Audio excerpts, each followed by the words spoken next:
What does that mean? What does that mean by stop carrying your parents' shadow? What does that even mean?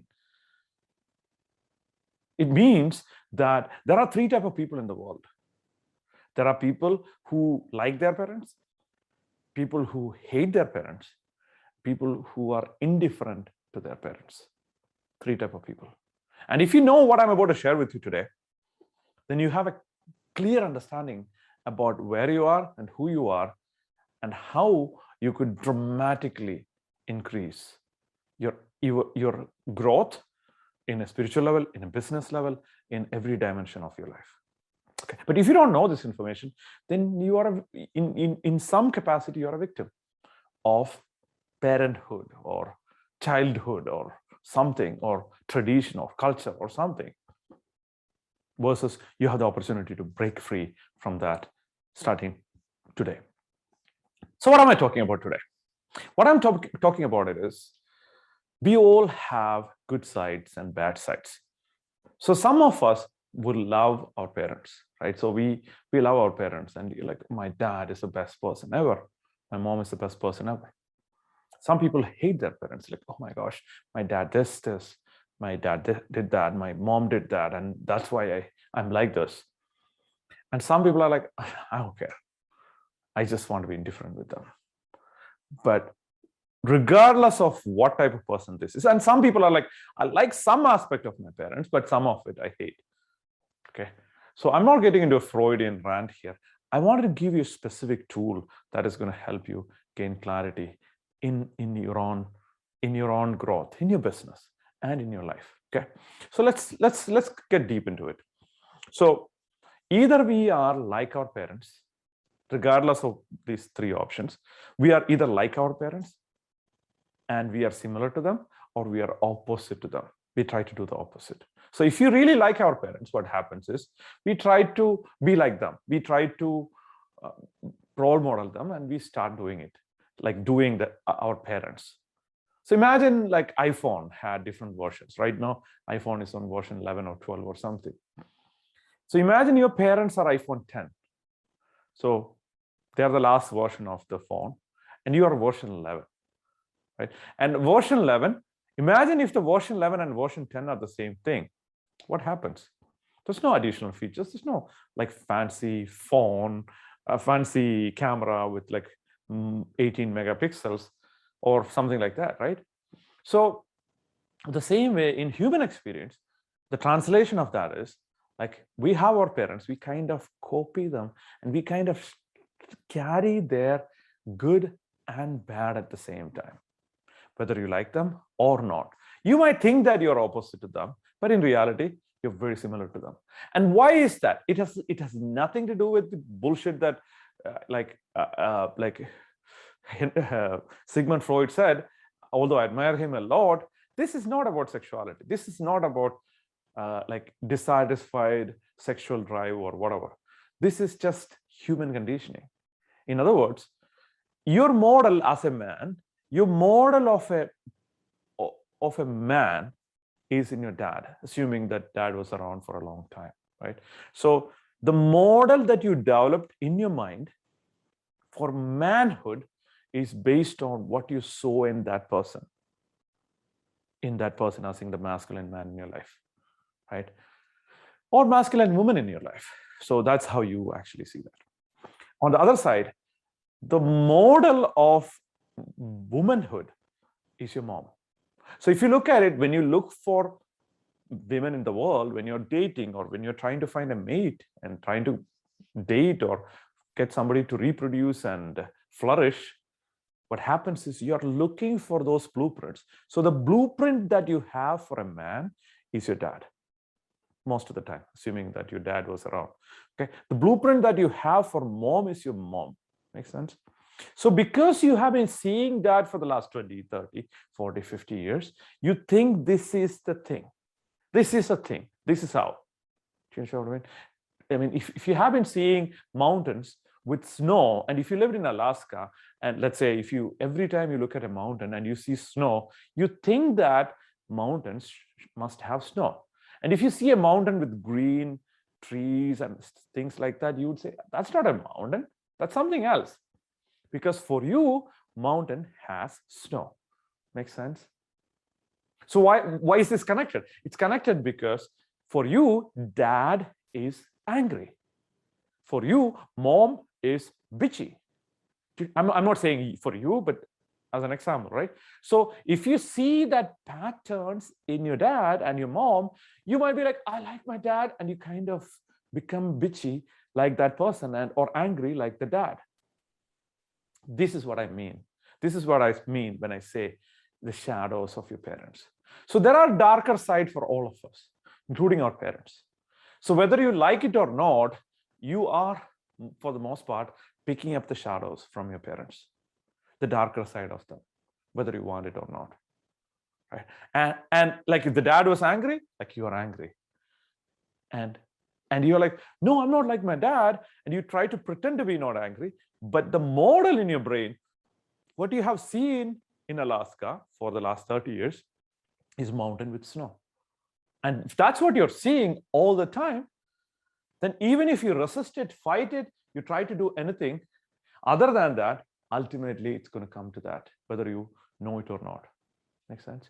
So what does that mean? So it means that we are modeling our parents. Our parents are our biggest role models. And you're like, I'm single. My mom was a single parent. Yeah, I understand that. But then there are other models. Maybe you modeled your mom for a few more things than just being a mom. But the point is, the significant masculine person in our life becomes a role model of masculinity. The significant feminine person in our life becomes a role model for femininity in our life, whether we want it, whether we like it, regardless of the parenting situation. You might talk to them, you might not talk to them, but you kind of picked up their shadows. This sounds like really terrible, right? Oh my gosh, I haven't talked to my mom for like 20 years. And still I have her shadows. Yeah, you do. It's not a bad thing. It's a good thing.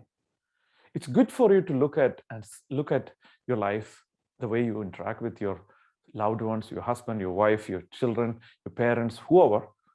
And you could look at and see, oh, I'm running this pattern that my mom invented. But that's iPhone 10, remember? That's iPhone 10. It's time for us to upgrade to iPhone 11. So if you catch yourself doing some of the things that your parents did, including being angry, being violent, be not trustworthy, not truthful, or whatever, if you are either overcompensating to the opposite side, what does that mean? It means that in order for you to, if your dad was like not very truthful, you become overly truthful. Oh my gosh, I want to be so truthful in life. I want to be so truthful. And then you say stupid stuff because of that. I'm not saying you, I'm talking generally, of course. These people say stupid stuff. Why? Because their dad was not truthful. So I want to be like brutally truthful. And they live a life based on the dad's lie. Why? Because even today, when they are 87 years old, their life is controlled by dad's lie. They are simply reacting to the lies of the dad. Makes sense? We need to set ourselves free from this. Make sense?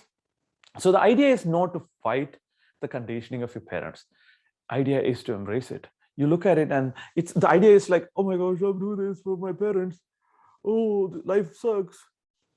Versus you look at life and say, oh, I'm doing this anger. Like for example, I adopted a little bit of anger, not a little bit, reasonably good anger in my early stages of my life from my parents, one of my parents. And I didn't know that. I was like, okay, this is how all men act. Right? This is how men should act. I mean, in traditional sense, if men are not strong and angry, they were considered weak in my culture. So I thought being angry means power, which is one of the stupidest things I have ever believed in my life. Makes sense? So the idea is not to judge you for having mistakes because you're doing that full time anyways. The idea is for us to go part-time on the judgment, the self-judgment. Part-time. Let's not do full-time job. Why are we spending, like, why are we working full-time judging yourself? Make it part-time. Make it 20 hours a week or 10 hours a week if you dare to do that. And look at your life, examine it, and say, oh, I'm running this pattern. Okay, observe that. And the fact that you're observing itself is redemptive. It's giving you freedom for you to transcend and become the iPhone 11 that you always was born to. And this will help you once you have children one day, or if you have children today, this will help you help them become version 12 of iPhone or Android or whatever phone you use. Makes sense? It's a very simple idea. It's a very simple idea. It's very powerful at the same time. The idea is for you to embrace your darker side, because more than likely, your darker side was a gift from your parents, a lot of it. So you could give that gift back to them and say, you know what, thank you so much for this gift. I kept what I want to keep. Whatever I want to keep, I keep it, but I'm not carrying the shadows from generation to generation to the next level. So whatever bugs, are you familiar with the bugs concept in software development or something? Basically, if there is an error in a software, in version 11, version 8, there was a bug, there was a software issue. Version 10, there was a software issue. Version 11, there was a software issue. Version 12, there's a software issue. We don't need that for us humans. If our grandparents had a conditioning, like remember, like if you read scriptures, they talk about like intergenerational curse. This is the intergenerational curse that they were talking about. It's a conditioning. It's a bias to do a certain things in a certain way. You can set yourself free today, right now. And this might not sound like a very big motivational speech, like, oh my gosh, you could do this. No, it's a very simple thing. You know, there are so much power in doing simple things. You could look at your generation, last 4 generations, the people that you know, and look for patterns and see how you could innovate as a species, how you could become the latest version. And this term I picked up from my friend Annie Lala, how to be the latest version of your software, your generation, so that you could help your children to be the latest version of this entire network. At that point, you're free and your children are free. Now you are creating. What a beautiful thing to do in your lifetime, because whatever conditioning we had for your innovating, you're setting yourself free so that your generation, your friends, your family, your wife, your husband, your girlfriend, your boyfriend has the freedom to be free, has the freedom to choose so that they could be free. Okay, that's it for today. If you're new to this channel and if you're fascinated by what we talk, only then, subscribe to this channel and then be part of the community where we help businesses in 14 different countries to grow to the next level by teaching them fascinating things that they never thought even existed in the world, to help them grow their business through the best technologies in the world internally and the best strategies externally, so that they could grow their business to the next level. And my book, 90 Days to Life, was an international bestseller. If you want to check out my book, 90 Days to Life, you would see a link below, or search for 90 Days to Life by Rubal Chandy anywhere, and you should be able to find my book.